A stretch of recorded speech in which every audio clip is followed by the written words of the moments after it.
ان کے پاس کوئی لیجٹمیسی نہیں ہے. چوری شدہ مینڈیٹ کے اوپر یہ لوگ بیٹھے ہوئے ہیں. بیساکھیاں جو ہیں ان کی کسی اور کی ہے جس کے سہارے یہ آگے بڑھ رہے ہیں. ان کے پاس ہم نے 7 ہفتے انگیج کر کے ان سے دیکھ لیا تھا. They have nothing to give. Consequently بات چیت جب بھی ہوگی وہ انہی سے ہی ہوگی جن کے پاس طاقت ہے, اور وہ بات چیت اپنے وقت کے اوپر ہو جائے گی. وٹ آئی کین انڈرسٹینڈ, جو مجھے سمجھ آ رہی ہے جو آپ بات کر رہے ہیں, آئی انڈرسٹینڈ کہ آپ اس کی نوعیت نہیں بتا سکتے, شاید آپ اس کی حیت نہیں بتا سکتے, شاید آپ وہ سیٹنگ نہیں ایکسپلین کر سکتے, بٹ کین یو کنفرم کہ کہیں نہ کہیں ایک رابطہ موجود ہے, اور وہ رابطہ خیبر پختونخوا کی حکومت کے حوالے سے, دیگر معاملات کے حوالے سے نہیں, بلکہ براہ راست عمران خان کی رہائی, ان کے کیسز اور پاکستان تحریک انصاف کی پولیٹیکل سپیس کے حوالے سے ہے؟ دیکھیے, مذاکرات جب بھی اب ہوں گے, خان صاحب نے بڑا کلیئرلی بہت کینڈیڈلی کہہ دیا ہے کہ جی مذاکرات میں خود کروں گا جب بھی ہوں گا. سو اب یہ دا بال از ان دی ادر پارٹیز کو, جب بھی وہ چاہیں تو وہ اپروچ کر سکتے ہیں. اس سے زیادہ میں بات نہیں کر سکوں گا کیونکہ ہم نے فیصلہ کیا ہے کہ مذاکرات کا جہاں تک تعلق ہے اس کو ہم پبلک ڈومین میں, ہم کیمرے کی آنکھ کے سامنے اس کے بارے میں کوئی ون وے اور دی ادر بات چیت نہیں کریں گے, کیونکہ پاسٹ میں جب بھی انگیجمنٹ ہوئی ہے وہ پبلک ڈومین میں آنے کے بعد مذاکرات جو مطلب معاملات خراب ہوئے ہیں. کنسیکوینٹلی ہمیں اس دفعہ ہم یہ غلطی جو ہے وہ ہم نے فیصلہ کیا ہے کہ ہم نہیں دہرائیں گے. تو آپ جب آپ بتا رہے ہیں اس سے تو میں یہ انڈرسٹینڈ کر پایا ہوں کہ اب جو مذاکرات ہوں گے وہ اڈیالہ جیل کی 4 دیواری کے اندر ہوں گے, براہ راست جہاں بھی ہوں گے, براہ راست عمران خان سے ہوں گے. اور عمران خان صاحب کس سے مذاکرات کرنا پسند کریں گے؟ ہو ڈز ہی تھنک کہ وہ اس کے کاؤنٹر پارٹ بنتے ہیں, یا وہ شخصیت ہیں جن سے وہ مذاکرات کر سکتے ہیں, جن کے پاس دینے کے لیے کچھ ہے, وہ شخصیت کون ہے؟ یہ تو ایسی دیکھیں نا اسپیکولیٹو بات ہوگی کہ جی وہ کرے گا یا وہ کرے گا. تو بیسیکلی بات ہم کر رہے ہیں concept of negotiations. Concept of negotiations جو ہے وہ کبھی اس کے لیے اس کے دروازے بند نہیں ہوتے ہیں, وہ کھلا رہتا ہے. وہ جب وقت آئے گا تو آپ کو بھی پتہ چل جائے گا کہ کون بات کر رہا ہے یا کس سے بات ہوئی ہے. شاید نہ پتہ چلے آپ کو جب مذاکرات ہو رہے ہوں اور بعد میں پتہ چلے, تو وہ بات کی باتیں ہیں. میرا نہیں خیال کہ یہ سٹیج پراپر ہے کہ ہم اس سلسلے میں لوگوں کی بات کریں, انڈیویجولز کی بات کریں.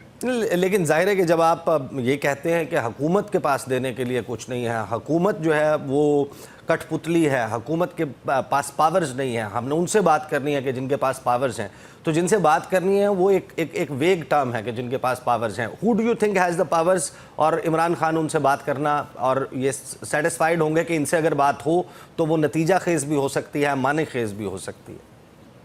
پاور بیس جو ہے وہ اسٹیبلشمنٹ کے پاس. And the top cadre? دیکھیے ٹاپ یا لوور کیڈر یا مڈل کیڈر کی بات نہیں ہوتی ہے جی, ان کے پاس ہے انسٹیٹیوشن ہے, ایک انسٹیٹیوشن ان کے پاس ہے. ایک تو ظاہر ہے کہ مذاکرات ہے. ہم نے ہمیشہ پاکستان کے مختلف ادوار میں جب کہیں سیاسی صورتحال میں مذاکرات ہوئے ہیں تو مفاہمت اور مزاحمت یہ سائیڈ بائی سائیڈ چل رہی ہوتی ہے, اور ایک بڑا مشہور جملہ ہے کہ مزاحمت ہوگی تو مفاہمت ہوگی. ابھی جو ہم فور فرنٹ پر ایک فور گراؤنڈ میں چیزیں دیکھ رہے ہیں کہ جہاں پر آپ لوگ اپنے ایک نئی تحریک کے پلان کو ٹویک کرتے ہوئے, اس کو چزل کرتے ہوئے نظر آتے ہیں. ڈز دیٹ مین کہ اس کے بیک ڈراپ میں, بیک گراؤنڈ میں کہیں ساتھ میں مفاہمت کا سلسلہ بھی جاری ہے, اور ایگزیکٹلی مزاحمت کا اب آپ کا پلان ہے کیا؟ خان صاحب نے کل کہہ دیا جی. دیکھیے یہ مزاحمت جو ہے, یہ پرامن مزاحمت کا سلسلہ جو ہے وہ ہندوستان کے ساتھ ہمارے جو یہ لڑائی ہوئی ہے اس سے پہلے شروع ہو جانا تھا, لیکن اس کی وجہ سے اس کو پوسٹ پون کیا گیا تھا, اور کل انہوں نے اندیا دیا ہے کہ جی اس کے اوپر اس کے لیے پوری تیاری کی جائے. اب دیکھتے ہیں کہ کتنی دیر لگتی ہے, ہفتہ لگتا ہے, 2 ہفتے لگتے ہیں. یہ ملک گیر احتجاج ہوگا, ملک گیر احتجاج ہوگا, پرامن احتجاج ہوگا. اس کا فوکس اسلام آباد نہیں ہوگا. خان صاحب نے خود اپنے کل یہ کہہ دیا ہے انہوں نے. تو جی بالکل ہوگا. آپ نے پھر وہی بات کی ہے جو آپ پہلے بھی کر رہے تھے کہ جی کیا اس کے ساتھ ساتھ مذاکرات کا دروازہ جو ہے وہ کھلا رہے گا؟ بالکل بالکل, مذاکرات کا دروازہ بند نہیں ہوتا. تو آج علیمہ خان صاحبہ نے جو یہ سوال کیا ہے کہ ہمارے بھائی سے مسئلہ ہے کیا, ہمارے پیچھے یا ہمارے بھائی کے پیچھے کیوں پڑے ہوئے ہیں, وائی دس کویسچن؟ مطلب پاکستان تحریک انصاف کو یا عمران خان صاحب کو یا عمران خان کی بہنوں کو یہ اندازہ نہیں ہے کہ یہ لڑائی ان کی ہے, کس بنیاد پر کیوں ہے؟ یہ اس سوال کو رکھنے کا مقصد ہی کیا ہے؟ انہوں نے کہا ہے نا اس سوال اسی جواب جو بات کر رہی تھی تو اس کے آخر میں انہوں نے کہا ہے نا کہ جی ذرا سامنے آ کے بات کریں، تو سامنے نہیں آیا جا رہا نا. سامنے تو یہ جوکرز رکھے ہوئے انہوں نے جو پرائم منسٹر ہاؤس میں بیٹھے ہوئے یہ ہیں. اور دوسری بات یہ ہے کہ کون ہے اس ملک میں جو بلیو کرتا ہے کہ خان صاحب کے خلاف یہ جو کیسز ہیں یہ جسٹیفائڈ ہیں. یہ 4 کیسز جن کے اوپر کنوکشن ہوئی تھی، 5ویں کیس میں تو وہ ابھی ہیئرنگ کے لیے اس کے کیس ہی نہیں فکس کیا جا رہا. 4 کیسز جو تھے وہ ایک پیشی کے اوپر ختم ہو گئے تھے. اب یہ کیس جو ہے القادر کا یہ بھی ایک پیشی کے اوپر ختم ہو جائے گا، لیکن وہ توشہ خانہ 2 جو ہے وہ تیار کر رہے ہیں تاکہ یہ بیل ہونے سے پہلے توشہ خانہ 2 میں دھر لیے جائیں. آپ یہ کہہ رہے ہیں کہ یہ جو 5 تاریخ کو یہ جو 5 تاریخ کو ضمانت کے لیے کیس اگر فکس ہو رہا ہے، اس کی ہیئرنگ ہوتی ہے، آپ کہہ رہے ہیں کہ پہلی سماعت پر فارغ ہو جائے گا، ضمانت ہو جائے گا. یہ اب جو ہے 26 کانسٹیٹیوشنل امینڈمنٹ کے بعد تو جوڈیشری کا وجود ختم ہو چکا ہوا ہے نا. اب تو یہ ججز جو ہیں یہ ججز کی شکل میں پتہ نہیں کیا ہے، یہ تو حکومتی نوکران ہیں. 26 کانسٹیٹیوشنل امینڈمنٹ کے بعد جو ٹرائیکاٹمی آف پاور کا کانسیپٹ تھا that has been buried. There is no legislature in this country. وہ گھر کی لانڈی ہے، جوڈیشری موجود ہی نہیں ہے اس وقت. اب تو انصاف کی توقع رکھنا ہی جو وہ بیوقوفی کا کام ہے. 5 تاریخ کو تاریخ انہوں نے رکھی ہے، موسٹ پروبیبلی 5 کو چھٹی ہوگی، بیکاز میرا خیال ہے 6 کو یا 7 کو عید ہوگی، اور اس کے ساتھ آپ کو پتہ ہے 1-2 چھٹیاں اور بھی ہو جاتی ہیں، تو شاید 5 کو ویسے ہی عدالتیں بند عید کی چھٹیوں کے سلسلے میں. 5 is most لیکن probably the سوال یہ نہیں ہے کہ 5 کو لگی ہے، سوال یہ ہے کہ اتنی دیر سے 4-5 مہینے سے انہوں نے کیس لگایا کیوں نہیں ہے؟ کس کے احکامات کا انتظار کر رہی ہے عدلیہ یا جج صاحبہ؟ سوال یہ ہے، یہ ڈسکس ہونا چاہیے میڈیا کے اوپر. رؤف حسن صاحب میرے ساتھ رہیں، مجھے بریک پر جانا ہے، بریک سے واپس آئیں گے تو بات کریں گے. ایک تو جو چارج شیٹ کیا گیا ہے پاکستان تحریک انصاف کو حکومت کی جانب سے، دوسرا علیمہ خان صاحبہ نے حیران کن طور پر آج یہ بھی کہا ہے کہ کچھ دو اور کچھ لو کے لیے بھی تیار ہیں. اس کا کیا مطلب ہے؟ کوئی مڈل گراؤنڈ تلاش کیا جا رہا ہے، وہ مڈل گراؤنڈ کیا ہوگا؟ بات کرتے ہیں after the break. Welcome back after the break. گفتگو کا سلسلہ جاری ہے. رؤف حسن صاحب، علیمہ خان صاحبہ نے جو آج کہا ہے کہ پاکستان تحریک انصاف کے بانی بات چیت کے لیے تیار ہیں، کچھ لو اور کچھ دو کے لیے بھی تیار ہیں. واٹ ڈز دیٹ ایگزیکٹلی مین؟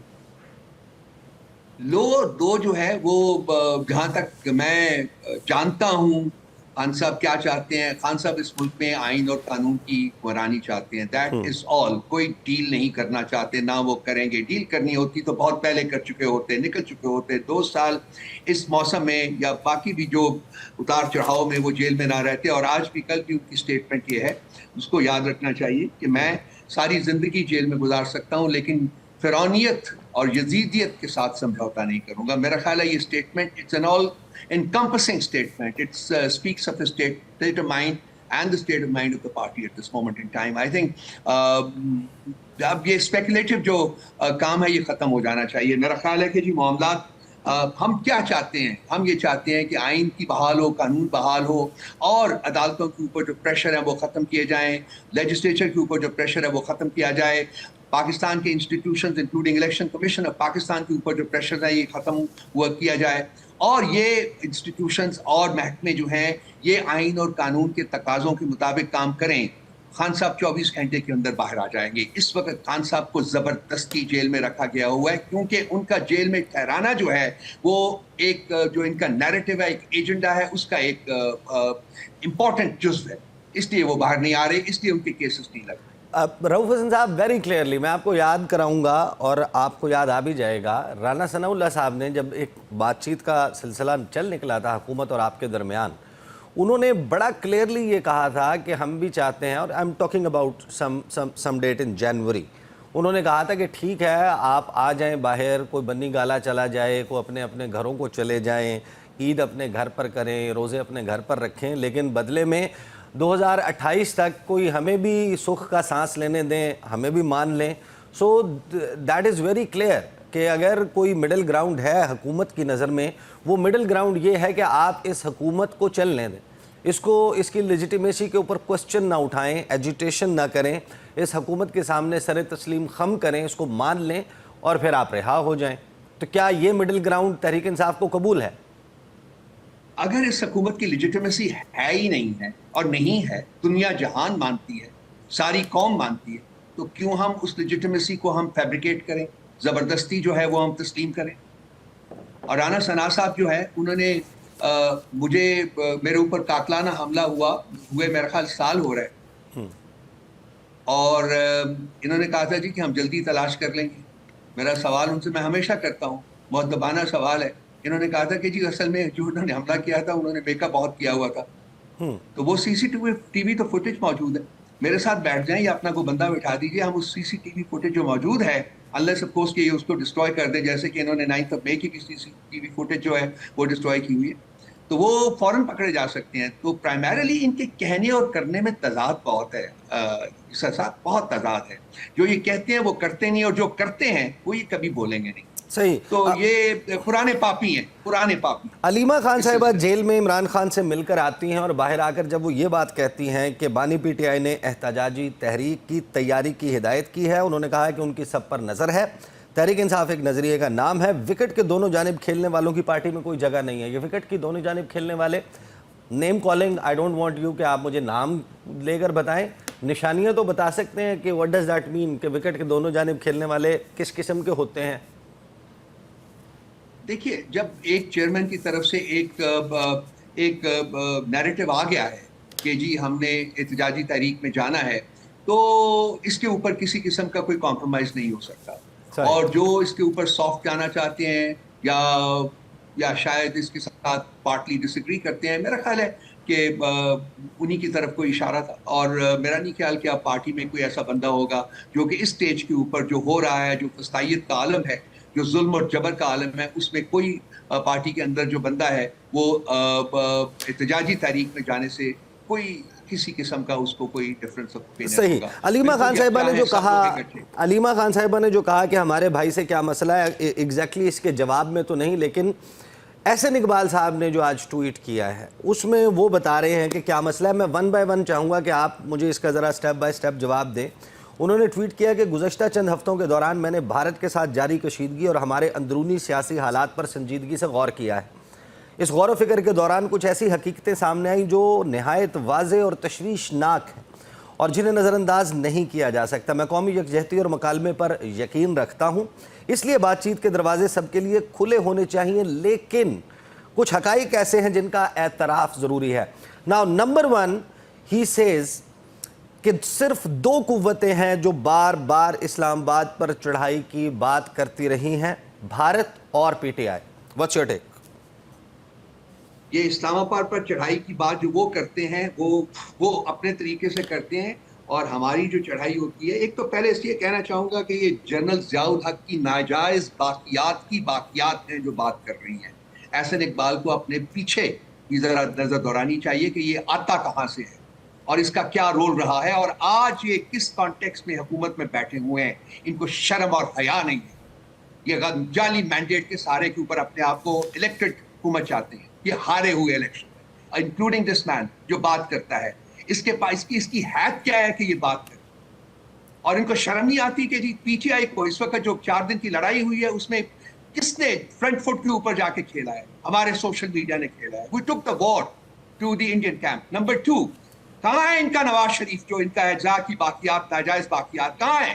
کیا اس کے زبان سے ایک کنڈمنیشن کا لفظ نکلا ہے انڈیا کے بارے میں؟ کہاں ہے ان کی چیف منسٹر پنجاب کی؟ کیا اس نے انڈین مودی کو کنڈیم کیا ہے؟ مجھے بتائیں، ریکارڈ بتائیں. آپ نے ان کو شرم آنی چاہیے اس قسم کی گفتگو کرتے ہوئے. لیکن آج وزیر اطلاعات کو بلائیں، اپنے پاس بلائیے، میں بھی آ جاؤں گا. آج رؤوف صاحب وزیر اطلاعات پنجاب نے کہا ہے کہ میں بہت ذمہ داری سے اور ایمانداری سے بتا رہی ہوں کہ پورا آپریشن میاں محمد نواز شریف کی زیر نگرانی ڈیزائن ہوا ہے. جی وہ جو نظر آتے ہیں اس سے بہت زیادہ وہ اور پڑے چکے ہیں. بم بھی انہوں نے بنایا تھا، میزائل بھی انہوں نے بنایا تھا، ایٹم بم بھی جا کے انہوں نے پھاڑا تھا، اور پتہ نہیں کیا کیا پھاڑتے رہتے ہیں. یہ کاٹ نہ دیجیے گا، یہ چلائیے گا. عیسیٰ صاحب، یہ پھاڑنے والے پرائم منسٹر اور اس کی ناجائز جو ہے باقیات جو ہیں، یہ احسن اقبال ٹائپ کے لوگ جو ہیں، ان کو شرم کرنی چاہیے. Okay number 2. اور یہ چلائیے ذرا جو خواجہ آصف کی بھی فوٹیج چلائیں، نواز شریف کی فوٹیج چلائیں، یہ بی بی کی جو چیف منسٹر ہے اس کی فوٹیج چلائیں، جو یہ کہتے رہے ہیں اپنی فوج کے بارے میں. چلائیں ذرا فوٹیج.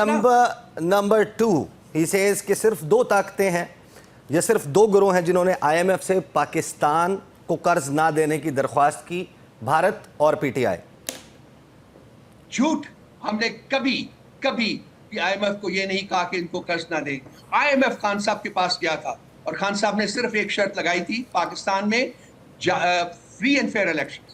اس کے بعد دوبارہ IMF آیا تھا خان صاحب کے پاس, پھر یہ ہم نے شرط ریپیٹ کی تھی. ان کو قرض ملتا رہا ہے. اب بھی جو لیٹر ہے جو لکھا ہے, میں نے لکھا ہے, اس کے اوپر مجھے لیٹر یہ لکھا ہے, میں لے کے آتا ہوں لیٹر, بتا دے کہاں ہم نے کہا ہے کہ پاکستان کو قرض نہ دیا جائے. ہم نے کہا تھا قرض دیا جانا چاہیے. جو ناجائز باقیات ہوتی ہیں وہ صرف جھوٹ بول سکتی ہیں. نمبر 3, صرف 2 طاقتیں ہیں جنہوں نے ہماری فوجی تنصیبات پر حملہ کیا, بھارت نے ہتھیاروں سے اور PTI نے پرتشدد ہجوم کے ذریعے. اس کا فیصلہ ایک فری اینڈ فیئر انویسٹیگیشن میں ہو سکتا ہے. ہم نے بارہا کہا ہے جوڈیشل کمیشن بنائیے, اور جہاں وہ بھی فوٹیجز چلائیے جو کہ ان کے لیڈران کہتے رہے ہیں فوج کے بارے میں. یہ کیوں نہیں مانتے, کیوں نہیں CCTV فوٹیجز پیش کرتے, کیوں نہیں جوڈیشل کمیشن بناتے, کیوں نہیں انڈیپینڈنٹ انکوائری کرتے تاکہ دودھ کا دودھ اور پانی کا پانی ہو جائے, ان کے بدنما چہرے جو ہیں وہ سامنے آ جائیں. نمبر 4, صرف 2 عناصر ہیں جنہوں نے بیرونی ممالک خصوصاً امریکہ سے پاکستان پر پابندیاں لگوانے کی کوشش کی, بھارت اور PTI. PTI کا اس میں کوئی عمل دخل نہیں ہے. ڈائسپرا ہے, اگر وہ کچھ کر رہا ہے اور پابندیاں نہیں لگانے کی کوشش ہو رہی, وہ کر رہا ہے, اس میں ہمارا کوئی عمل دخل نہیں ہے. ان کو اپنے طور طریقے ٹھیک کرنے چاہیے تاکہ جو پاکستانی عوام ہے ان کو یہ فیلنگ نہ ہو کہ مینڈیٹ چوری کیا ہوا ہے. آج نفرت کی نگاہ سے دیکھے جاتے ہیں تمام کے تمام جو لوگ اس وقت حکومت وقت میں بیٹھے ہوئے ہیں, کیونکہ یہ چور ہیں, ڈاکو ہیں, مینڈیٹ چور ہیں, مانڈیٹ ڈاکو. نمبر 5, اس لیے لوگ ان سے نفرت کرتے ہیں. نمبر 5, صرف 2 گروہ ہیں جو سوشل میڈیا پر مربوط مہمات کے ذریعے قوم کو مایوسی اور تقسیم کا شکار کر رہے ہیں, بھارت اور PTI. یہ میں نے ابھی آپ سے پہلے بھی ذکر کیا ہے کہ جو سوشل میڈیا کا کردار ہے ان 4 دنوں میں سب کے سامنے آ جانا چاہیے. یہ ہمارا PTI کا سوشل میڈیا تھا جس نے وار کو انڈین کیمپ میں لے کے گئے ہیں, ڈومینیٹ کیا ہے انہوں نے. یہی وہ سوشل میڈیا جس کو صبح دوپہر شام یہ گالیاں دیتے رہتے ہیں. ہم اب ان کو چاہیے کہ پلے کریں نا, جو ان 4 دنوں میں بلکہ 5, 6, 7, 8, 10 دنوں میں جو ہمارے سوشل میڈیا کا کردار رہا ہے وہ پلے کریں. بیٹھ جائیں میرے ساتھ. نمبر 6, احسن اقبال says کہ صرف 2 قوتیں ہیں جنہوں نے ہماری مسلح افواج اور chief of army staff general Syed Asim Munir کے خلاف عالمی سطح پر بدنامی کی مہم چلائی, بھارت اور PTI. خان صاحب بار بار کہہ چکے ہیں یہ ملک بھی میرا ہے, یہ فوج بھی میری, بار بار یہ کہہ چکے ہیں. اور 3.5 سال کے عرصے میں جب وہ پرائم منسٹر تھے جتنا انہوں نے افواج پاکستان کے لیے کیا تھا شاید ہی کسی اور نے کیا ہو. یہ ذرا تھوڑا سا ایک عدد شیشہ بھیج دیجئے, میری طرف سے بھیج دیجئے ان کو توفتاً, اور انہیں کہیں احسن اقبال صاحب کو ذرا اس کے سامنے کھڑے ہو کے اپنے بدنما چہرے کو دیکھیں. بٹ ناؤ دیٹ کہ یہ ساری جو گفتگو ہے حکومت کی طرف سے احسن اقبال صاحب کا یہ موقف سامنے رکھنا, یہ اسی کانٹیکسٹ میں ہے کہ کوشچن ارائز ہوا تھا انڈیا کی طرف سے, جارحیت, انڈیا کا حملہ, پھر پاکستان کا جواب, پھر اس میں جو ایک یونٹی کی فضا کریٹ ہوئی کہ یہ یونٹی برقرار رکھی جائے, قائم رکھی جائے. حکومت کی طرف سے جب اس قسم کا ٹویٹ کیا جاتا ہے, now that is a clear indication, nothing happening, کوئی مذاکرات, کوئی افہام و تفہیم, کوئی یونٹی, کوئی اتحاد حکومت نہیں بنانا چاہتی آپ کے ساتھ. دیکھیے عیسیٰ صاحب, ہمیں بالکل یہ پتا ہے, کیونکہ جب مانگی ٹانگی حکومت ہوتی ہے, جب مینڈیٹ ہوتا نہیں ہے تو ڈر تو ان کو ہے نا. خان صاحب کے ساتھ اگر مذاکرات ہوتے ہیں اور کامیاب ہوتے ہیں تو جائے گا کون, تکلیف کس کو ہوگی, وہ انہی لوگوں کو ہوگی نا. اور اس کے بعد ان کی سیاست ختم ہو چکی ہوئی ہے. اب اس ملک میں سیاست یہ نہیں کر سکتے. ہاں بیساکھیوں کے سہارے آئیں تو وہ اور بات, لیکن سیاسی میدان میں سیاسی الیکشن کے ذریعے ایک فری اینڈ فیئر الیکشن پہ سے اس میں پارٹیسپیٹ کر کے یہ 10 سیٹیں اس ملک میں نہیں جیت سکتے. صحیح, بہت بہت شکریہ. خوف انہی کو یہ ہے. لازمی بات ہے کہ ہم سے مذاکرات نہ صرف کہ کرنا نہیں چاہتے بلکہ ہم چاہتے نہیں کہ ہم کسی اور سے بھی مذاکرات کریں, اس میں کوئی شک نہیں. صحیح, بہت بہت شکریہ. رؤف حسن صاحب ہمارے ساتھ موجود تھے. بریک لیں گے, بریک سے واپس آئیں گے. ہمارے ساتھ موجود ہوں گے رہنما پاکستان پیپلز پارٹی جناب قمر زمان کائرہ صاحب, اور موجودہ سیاسی منظرنامے اور پاکستان کو جس وقت ایکسٹرنل تھریٹ کا سامنا ہے اس پر بات کریں گے after the break. Welcome back after the break. Pakistan کو اس وقت اپنے مشرقی پڑوسی کی طرف سے ایک بڑے تھریٹ کا سامنا ہے. نریندر مودی جنگی جنون اس کے سر پر سوار ہے. ایک طرف وہ یہ کہتا ہے کہ پاکستان کے عوام روٹی کھائیں ورنہ تو میری گولی تو ہے ہی کھانے کے لیے. It's a naked blatant threat جو پاکستان کو دیا جا رہا ہے، اور پھر سنتاس معاہدے کے حوالے سے، انڈس واٹرز ٹریٹی کے حوالے سے نریندر مودی نے جو گفتگو کی، میں آپ کو سنوانا چاہتا ہوں۔ نمبر 1، یہ نریندر مودی جو ہے یہ جھوٹ بول رہا ہے۔ انڈس واٹرز ٹریٹی اجازت دیتی ہے کہ پیک مونسون سیزن میں ڈیم فلشنگ کا کام کیا جا سکتا ہے، لیکن اس کے لیے بھی as a lower riparian Pakistan کو انفارم کرنا ضروری ہے۔ لیکن یہ پروسیس اب کھلے عام کیا جا رہا ہے، نہ پاکستان کے ساتھ ڈیٹا شیئرنگ ہو رہی ہے، اور ڈیم فلشنگ کا پروسیس آل along پورا مئی کا مہینہ، اپریل کے آخر میں جس کا آغاز کیا گیا تھا، بار بار یہ کام کیا جا رہا ہے۔ اب یہ تھریٹ ہے، اور پاکستان میں سوال یہ ہے کہ سیاسی استحکام کیا حکومت کی ترجیحات میں شامل ہے، نہیں ہے، ہونا چاہیے نہیں؟ اور پاکستان پیپلز پارٹی کے رہنما بلاول بھٹو زرداری وہ ایک اہم ڈیلیگیشن لے کر مختلف کیپٹلز جانے والے ہیں، کس قسم کا جواب تیار کر رہا ہے پاکستان؟ گفتگو کے لیے قمر زمان قاہرہ صاحب ہمارے ساتھ موجود ہیں۔ قاہرہ صاحب، یہ جو جنگوازم ہے، یہ جو جنگی جنون ہے، کچھ لوگوں کا خیال یہ ہے کہ یہ صرف الیکشنز کی وجہ سے نریندر مودی اس قسم کی بیان بازی کر رہا ہے، کچھ ریاستوں میں انتخابات ہو جائیں گے، اس میں سیاسی فائدہ اٹھا لے گا اور پھر معاملہ ٹھنڈا پڑ جائے گا۔ ہماری کیا انڈرسٹینڈنگ ہے؟ یہ بیانات خود پورے انڈیا کو اس جنون میں لے کر جا رہے ہیں جہاں پر ایک ٹپنگ پوائنٹ ایسا آ سکتا ہے کہ دوبارہ سے معاملہ بہت خراب ہو سکتا ہے۔ What's your understanding? صاحب، نریندر مودی کا اگر ہم اس کی پاسٹ کو دیکھتے ہیں، ان کی ماضی کی سیاست کو دیکھتے ہیں، ان کے نعرہ بازی کو دیکھتے ہیں، تو وہ کیا ہے؟ ایک کہ ہم نے ہندوتا کے ذریعے یا اس فلسفے کو اڈاپٹ کرتے ہوئے ہندوستان کے اندر ہندو میتھولوجی کی حکومت بنانی ہے، یا وہ جو ایکسٹریم ہندوازم کا فلسفی ہے وہ اس کو پھیلانا ہے۔ سارے ہندو اس طرح نہیں سوچتے، لیکن نریندر مودی کی انتہا پسندی کی سوچ جو ہے، ان کے ساتھی وہی ہیں جو فاشسٹ ہیں، جو پاپولسٹ گورنمنٹ کے لیے کے طور پہ کام کرتے ہیں، اور یہ تمام مذاہب میں پائے جاتے ہیں، یہ صرف ایک مذہب کا ایشو نہیں ہے۔ لیکن ہندوستان کے اندر بہرحال نریندر مودی ان کا نمائندہ ہے، اس کی جماعت ان کا نمائندہ ہے، اور وہ جماعت اپنے جب سے گورنمنٹ میں آتی ہے یا جب سے وہ سیاست شروع کرتی ہے، جہاں جہاں ان کی گورنمنٹ آتی ہے، مسلمان اقلیت ہو یا دیگر اقلیتیں، مسلمانوں کے ساتھ خاص طور پہ مخاصمت ہے، اچھا رویہ کسی دوسری مذہب کے لیے بھی نہیں ہے، اور خود اپنے ہندوازم کے اندر جو نچلی جاتی کا جن کو کہا جاتا ہے انفارچونیٹلی، جو کہ بالکل مناسب نہیں ہے، ان کو بھی وہ اسی سلوک کے ساتھ نوازتے ہیں، اور ان کے لیے زندگی تنگ ہے۔ نریندر مودی نے مسلمانوں کا قتل عام کیا، دیگر مذاہب کے لوگوں پہ اٹیک کیے، سکھوں کے لیے زندگی تنگ کی، اور ہندوازم کو پروموٹ کیا، عبادت گاہوں کو خراب کر کے، تباہ برباد کر کے نئے مندر تعمیر کرنے کی۔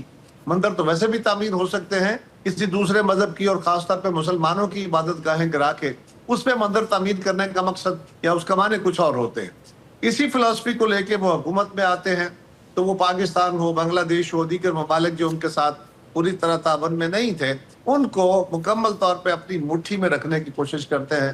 پاکستان کے ساتھ ان کا رویہ، تو جو ماضی میں انہوں نے کہا کہ کشمیر ہمارا حصہ ہے، ہم لیں گے، انہوں نے وہ بھی عالمی معاہدے کی وائلیشن کرتے ہوئے اپنے طاقت کے گھمنڈ میں انہوں نے کشمیر کو بھی انیکس کر لیا اپنے تئیں۔ غلط کیا، اس کو دنیا نہیں مانتی، آج بھی دنیا اس کو ایک متنازع علاقہ مانتی ہے، لیکن نریندر مودی نے اپنے آئین میں بہرحال وہ ترامیم کر ڈالی۔ تو اگر اس بات کو دیکھا جائے یا ان کے ماضی کے رویے کو دیکھا جائے، تو جو وہ کہہ رہے ہیں وہ بہت پریشانی کا باعث ہے۔ اس میں سیاست بھی ہے، اس میں الیکشن بھی ہے، لیکن ان کی سیاست کا ایک پہلو یہ بھی ہے، اس کے لیے پاکستان ویجیلنٹ ہے۔ ایسا نہیں ہے خدا نخواستہ کہ پاکستان بہت کمزور پوزیشن میں ہے۔ انہوں نے اس معاہدے کو معطل کیا ہے، اس پہ ساری دنیا ان کو منع کر رہی ہے، اور پاکستان نے واضح طور پہ کہا ہوا ہے کہ اگر ایسا ہوا تو ہم اس کو ایکٹ آف وار سمجھیں گے، اور ایکٹ آف وار جب ہندوستان نے کیا، ہم نے اس کا ان کو پراپر طریقے سے جواب دیا ہے۔ اللہ نہ کرے وہ وقت آئے، اللہ کرے ان کو سمجھ آ جائے، بٹ اگر یہ وقت آ گیا تو پھر پاکستان کی لائف لائن بند نہیں ہوگی، پھر نریندر مودی کی فلسفی کو کسی اور طرح کا سامنا کرنا پڑے گا۔ میں سمجھتا ہوں کہ ایک ریئل ٹائم تھریٹ بھی ہے۔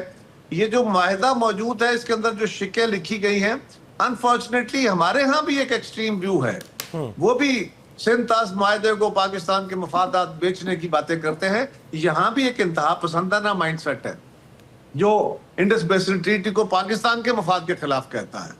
سو اس کا کیا کیا جائے کہ دونوں طرف موجود ہے لیکن پاکستان قاہرہ صاحب جو جنگ پاکستان نے میدان میں جیتی اب وہ میز پر لڑی جانی ہے، مذاکرات کی میز پر. ڈو یو تھنک کہ ہماری جو موجودہ حکومت ہے اس کی جو اس وقت ڈپلومیٹک پوسچرنگ ہے، اینڈ بلاول جو ابھی جانے لگے ہیں کچھ کیپٹلز میں، دوسری طرف ایک بڑا ڈیلیگیشن انڈیا 33 کیپٹلز میں بھیج رہا ہے، تو ہمارے جو ڈپلومیٹک ایفرٹس ہیں do you think they are at par with what India is doing? دو اس میں بڑے اہم پہلو ہیں. پہلا تو یہ ہے کہ پاکستان یہ جنگ جیتا ہے اور یہ دو طرح کی جنگ جیتا ہے. ایک وہ جنگ ہے جو ہم نے فزیکلی ہماری افواج نے قوم نے جیتی ہے. دوسری وہ جنگ ہے جو ہم اخلاقی طور پہ جیتے ہیں، مورلی جیتے ہیں. اس میں آپ کا ہمارا میڈیا جو ہے اس کا بہت بڑا رول ہے. اس میں پاکستان کے نوجوان جو ہیں جنہوں نے سوشل میڈیا کمپین چلائی ہے، گورنمنٹ کے آرگن بھی اور جو انڈیپینڈنٹ لوگ تھے انہوں نے بھی، جو اس کا جواب دیا ہے ہندوستان کے میڈیا کا اور اس کے سوشل میڈیا کا جتنا بھرپور طریقے سے دیا ہے وہ قابل ستائش ہے. اس نے پاکستان کے ڈیلیگیٹ کو ایک اخلاقی فتح دی ہے. پہلے دن سے جب سے یہ واقعہ ہوتا ہے پاکستان اس پہ جو موقف اختیار کرتا ہے اس کو کنڈیم کرتا ہے، اس کے لیے آگے چل کے تعاون کرنے کی بات کرتا ہے کہ آپ اس کی انویسٹیگیشن کرائیں. یہ کہتا ہے ساری دنیا کو کہ ہندوستان کے عزائم اچھے نہیں ہیں. اگر انہوں نے یہ راستہ اختیار کرنے کی کوشش کی تو ہمارے پاس کوئی اور راستہ نہیں ہوگا کہ ہم اپنے دفاع میں کوئی بھی جو بھی ایکسٹریم سٹیپ ہے وہ لے. پاکستان نے ہندوستان کے جواب میں دونوں دفعہ، پہلی دفعہ جب انہوں نے ہمارے مساجد کو، ہمارے گھروں کو اٹیک کیا، ہمارے سیویلینز کو اٹیک کیا، اس کے جواب میں بھی ان کے جہازوں کو اور ان کی ان جگہوں کو جہاں سے وہ میزائل لانچ ہوئے تھے ان کو اٹیک کیا، فائرنگ ہوئی تھی. دوسری دفعہ پھر انہوں نے ڈرون چلائے، ہم نے پیشنس برداشت کی، ڈرونز کو گرا لیا.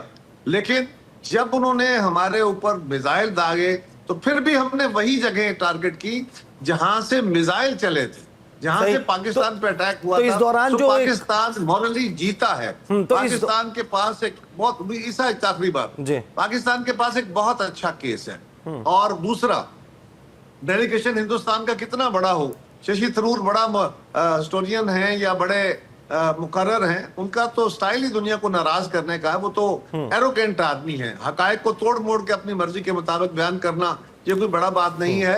بلاول بھٹو زرداری صاحب جب سے سیاست میں آئے، ڈے 1 سے جس دن وہ اسمبلی میں کھڑے ہو کے سپیچ کرتے ہیں وہاں سے لے کے آج تک چلیے، پاکستان کا مقدمہ اندرون ملک ہو بیرون ملک ہو، دہشت گردی کے خلاف ہو، بیرونی دہشت گردی کے خلاف ہو، پاکستان کی سالمیت پہ ہونے والے اٹیکس کے خلاف ہو، یا دنیا کے سامنے پاکستان کا مقدمہ رکھنے کی بات ہو، بلاول صاحب نے اپوزیشن لیڈر کے طور پہ، ایک بڑی سیاسی جماعت کے رہنما کے طور پہ، وزیر خارجہ کے طور پہ، اور اب ایک جماعت کے لیڈر کے طور پہ اس موجودہ جنگ میں بھی، جب ہندوستان کا میڈیا بہت ہیجان میں تھا اور دنیا کو اپنا جھوٹا مقدمہ بیچنے کی کوشش تھی، تو آپ نے دیکھا سبھی نے بہت کوشش کی. تو قاہرہ صاحب ایفرٹ سب کا ہوا، اس کو ایکنالج کیا گیا.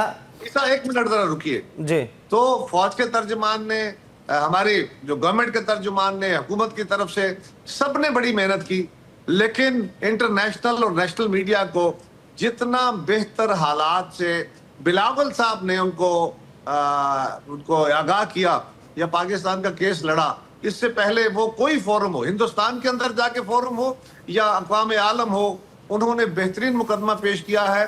اس ٹیم میں ہمارے جو ڈیلیگیشن ہے یہ بڑا ہونا ضروری نہیں ہے، بڑے قابل لوگوں کی ٹیم ہے اور ایک انتہائی قابل نوجوان اس کو لیڈ کر رہا ہے. آپ جمع خاطر رکھیے کہ ہم فزیکلی بھی جنگ جیتے ہیں اور ہم اخلاقی طور پہ تو قاہرہ صاحب اس وقت کے دوران اپوزیشن ہو، حکومت میں شامل جماعتیں ہوں، پاکستان کا میڈیا ہو، پاکستان کا سوشل میڈیا کسی بھی سیاسی جماعت کے ساتھ انکلینیشن رکھنے والا ہو، وہ سب ایک یونٹی کی فضا میں ہمیں نظر آئے. لیکن اب دوبارہ سے پاکستان کا جو داخلی سیاسی منظرنامہ ہے وہ ڈومینیٹ کرتا ہوا نظر آ رہا ہے. پھر لڑائی پڑ رہی ہے، کمپیریزنز ڈرا کیے جا رہے ہیں نریندر مودی اور عمران خان کو ملا کر، نون لیگ کے بہت سے رہنما اور پی ٹی آئی اور انڈیا، ان کے کمپیریزنز کیے جا رہے ہیں. وٹ ڈز دیٹ مین کہ آپ سیاسی یونٹی کی طرف نہیں جا رہے؟ تو ڈو یو تھنک اور پیپلز پارٹی اس کو اپروو کرتی ہے کہ یہ رویہ درست ہے؟ سیاست میں اختلاف رائے تو رہنا ہے، مختلف الخیال لوگ ہیں، مختلف سیاسی جماعتیں ہیں، مختلف الخیال گروہ ہیں سیاست کے اندر، تو اختلافات تو رہنے، یونٹی اس طرح نہیں ہوگی. پاکستان کی سالمیت پہ، پاکستان کے وقار پہ کوئی اٹیک ہوا تو ساری قوم اکٹھی ہے، لیکن اس قوم کو کس طرح گرداب سے نکالنا ہے، آگے کیسے لے کے چلنا ہے، اس کے اوپر ڈفرینس اوپینین ہے، بالکل حق ہے. کوئی جماعت بھی اس سے یہ نہیں کر سکتی، دنیا میں کہیں بھی اس پہ یونٹی سیاست کے اندر نہیں ہوتی. سو میرے لیے یہ کوئی اچنبے کی بات نہیں ہے. آپ کا کیا آپ Qamar Zaman Kaira P T I کو اور انڈیا کو ایک جیسا سمجھتے ہیں، نریندر مودی اور عمران خان کو ایک جیسا سمجھتے ہیں، یس اور نو؟ دیکھیے، کسی کو ایک جیسا سمجھنا یہ مناسب نہیں ہے، میں یہ بات کبھی نہیں کروں گا. لیکن جب آپ کمپیریزن کھینچتے ہیں تو پھر اب ان کی جو پالیسیز ہوتی ہیں، ان کے جو رویے ہوتے ہیں، ان کی جو گفتار ہوتی ہے، آپ اس کا موازنہ کر رہے ہوتے ہیں. یہ لازم نہیں ہے کہ وہ بالکل اسٹیریوٹائپ ہوتے ہیں، لیکن آپ تمثیل دیتے ہیں. ہو سکتا ہے کسی کی تمثیل ذرا اچھی ہو، کسی کی ذرا کمزور ہو، لیکن کوئی لیڈر بشمول عمران خان ہو، کوئی اور ہو، کوئی لیڈر غدار نہیں ہے، کوئی جماعت غدار نہیں ہے. کسی جماعت یا لیڈر کے غلط فیصلوں سے ملک کا نقصان ہو سکتا ہے، وہ نیتاً نقصان نہ ہوگا لیکن نقصان تو ہو سکتا ہے نا. لہذا میں کسی کو نہ تو غدار کہتا ہوں، نہ کسی کے اور موازنے کھینچتا ہوں، لیکن میں ایک سمجھتا ہوں کہ یہ جو سیاسی، یہ جو یونٹی تھی نا جنگ کے دنوں میں، یہ سدا تو پریویل نہیں کرے گی نا. کسی گھر میں خوشیاں ہوتی ہیں، کل میرے بیٹے کی شادی تھی، میرے گھر میں بڑی خوشیاں تھی، اب زندگی معمول پہ آنی ہوتی ہے. اسی طرح کل دکھ تھا، تکلیف تھی، تو وہ بھی آخر گزر جانی ہوتی ہے. تو یہ لمحے گزر جاتے ہیں. سیاست کے اندر اختلاف ہونا کوئی ان نیچرل نہیں ہے، ہاں اس کی حدود ہونی چاہیے، ان حدود کو اب ہمیں سمجھنا چاہیے. On a lighter note, I'll close کہ ایسا بھی ہوتا ہے جس طرح فرینچ پریزیڈنٹ جہاز سے اتر رہے ہوتے ہیں، اس قسم کے مناظر بھی ہوتے ہیں کہ ان کی وائف کے ساتھ ان کا جھگڑا ہو جاتا ہے، اور ظاہر ہے کہ جھگڑے نہیں ہوتے اور اچھے وقت بھی آتے ہیں. وقت ختم ہو گیا. کائرہ صاحب بہت بہت شکریہ، ہمارے ساتھ موجود تھے. ایک بات ظاہر ہے کہ بڑی ابھر کر سامنے آتی ہے کہ جو ماحول گزشتہ ایک ماہ کے دوران بنتا ہوا دکھائی دیا تھا، اب وہ پس پشت جاتا ہوا دکھائی دے رہا ہے. دوبارہ سے پاکستان کا سیاسی منظرنامہ اور پھر جیو پولیٹکس میں جو انڈیا اس وقت مووز لے رہا ہے اپنی شرمندگی ہزیمت چھپانے کے لیے، کیا یہ طریقہ کار درست ہے جو اس وقت اپنایا جا رہا ہے؟ اس پر گفتگو کا سلسلہ جاری رہے گا. اب تک کے لیے اتنا ہی، اجازت دیجیے. اللہ حافظ.